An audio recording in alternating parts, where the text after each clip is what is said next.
Kilometre per hour, এটাকে কিভাবে লেখে ধরেন 5 km/h। এই 5 km/h that's mean kilometre per hour. যদি কখনো কিলোমিটার পার আওয়ার দেওয়া থাকে সেটাকে আমরা কনভার্ট করে কিভাবে মিটারে আসবো সেই যে ক্লাসিফিকেশনটা সেটা জানা লাগবে।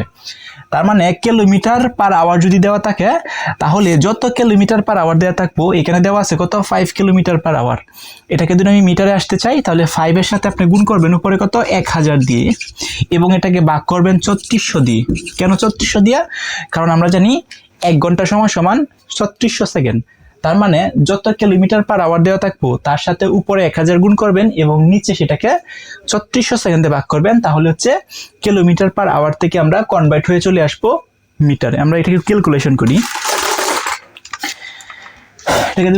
করি, তাহলে 5 গুণন 1000 ডিভাইডেড বাই হচ্ছে 3400, তার মানে আমার আছে হচ্ছে 1.388 মিটার।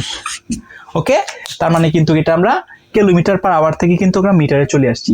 এখন যে সময় এমসিকিউর মধ্যে আসবো চাকরি পরীক্ষায়, লিখিত না এমসিকিউর মধ্যে, তখন একটা সহজ ট্রিক আছে, সেটা হচ্ছে যত কিলোমিটার পার আওয়ার দেওয়া থাকবো, এখানে তো কত দেওয়া আছে 5 কিলোমিটার পার আওয়ার, এটাকে আমরা কি করছি 5 এর সাথে গুণ করছি 1000 ভাগ করছি 3400 দেওয়া। সো তখন তো এত সময় নাই, তখন যত কিলোমিটার পার আওয়ার দেওয়া থাকবো এই কিলোমিটার পার আওয়ার থেকে যদি আপনি হচ্ছে মিটারে চলে আসতে চান তাহলে সিম্পলি 3.6 দিয়ে ভাগ করে দিবেন। যত কিলোমিটার পার আওয়ার দেওয়া থাকবো তাকে 3.6, আমি এখানে লিখে দিচ্ছি 3.6। এই যে ডাটাটা আছে এটা কনস্ট্যান্ট, এটা কখনো পরিবর্তন হবে না, অর্থাৎ স্ট্রিক কাজে লাগিয়ে 3.6 দিয়ে আপনি ভাগ করলে আনসারটা ডিরেক্টলি চলে আসবে। এখন এখানে দিন দেওয়া থাকে হচ্ছে 20 কিলোমিটার পার আওয়ার, তাহলে হচ্ছে 3.6 দিয়ে ভাগ করলে আনসার আসে পড়বো। এখানে যদি এখন দেওয়া থাকে হচ্ছে 25 কিলোমিটার পার আওয়ার, তাহলে সেটাকেও যদি এই 25 কে যদি আমি আপনি 3.6 দিয়ে আপনি ভাগ করে দেন তাহলে কিন্তু আনসার চলে আসবো। সো এটা হচ্ছে এমসিকিউর মধ্যে কাজে লাগানোর জন্য দ্রুত গতিতে, আর যদি লিখিতের মধ্যে আসে তাহলে কিন্তু এভাবে স্টেপ বাই স্টেপ করতে হবে। সো এই যে ইনফরমেশনগুলো আছে এগুলো যদি আপনারা জানেন তাহলে হচ্ছে অঙ্ক করতে আরো সহজ হবে। আরো কিছু ইনফরমেশন মাথায় রাখতে হবে, সেটা হচ্ছে যদি কখনো আপনাকে দেওয়া থাকে হচ্ছে মিটার, ধরেন 400 মিটার দেওয়া আছে, 400 মিটার, তাহলে যদি মিটার দেওয়া থাকে তাহলে কিভাবে কিলোমিটারে যাবেন? মিটার দেওয়া থাকলে কিভাবে কিলোমিটার যাবেন? মিটার দেওয়া থাকলে কিলোমিটার যাওয়ার জন্য যত মিটার দেওয়া থাকবো তাকে আপনি 1000 দিয়ে ভাগ করবেন, তাহলে কিন্তু কিলোমিটারে চলে যাওয়া যাবে। তার মানে এখানে কত দেওয়া আছে 400, তাহলে আমরা 400 কে যদি আমরা ভাগ করি হচ্ছে 1000 দিয়ে, তাহলে যত হবে সেটাই হচ্ছে আমার কিলোমিটার। অর্থাৎ মিটার থেকে যদি আমরা কিলোমিটার দিতে চাই তাহলে 1000 দিয়া ভাগ করতে হবে।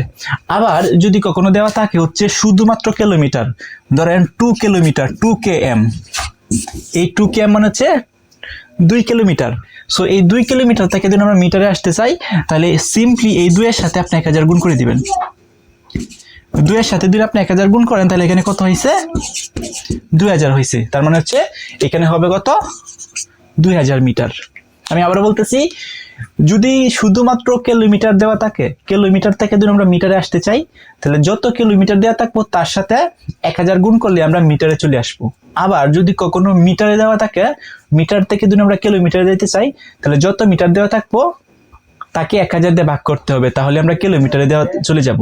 আবার যদি কখনো কিলোমিটার পার আওয়ার দেওয়া থাকে তাহলে যত কিলোমিটার পার আওয়ার দেওয়া থাকবো তার সাথে 1000 গুণ করতে হবে এবং এই সবটাকে 3400 সেকেন্ডে ভাগ করতে হবে, তাহলেই কিন্তু আমরা মিটারে চলে আসবো।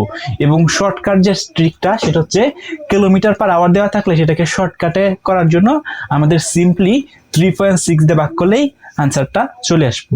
সো এই যে ইনফরমেশনগুলো বললাম, এই ইনফরমেশনগুলো যদি আপনারা জানেন তাহলে এই অধ্যায়ের maximum of up to 90% math কিন্তু করে ফেলা যাবে। সো নেক্সট ভিডিওতে বিভিন্ন চাকরি পরীক্ষার মন্ত্রণালয়ে যে ম্যাথগুলো আসছে সেগুলা সলভ করে দিব।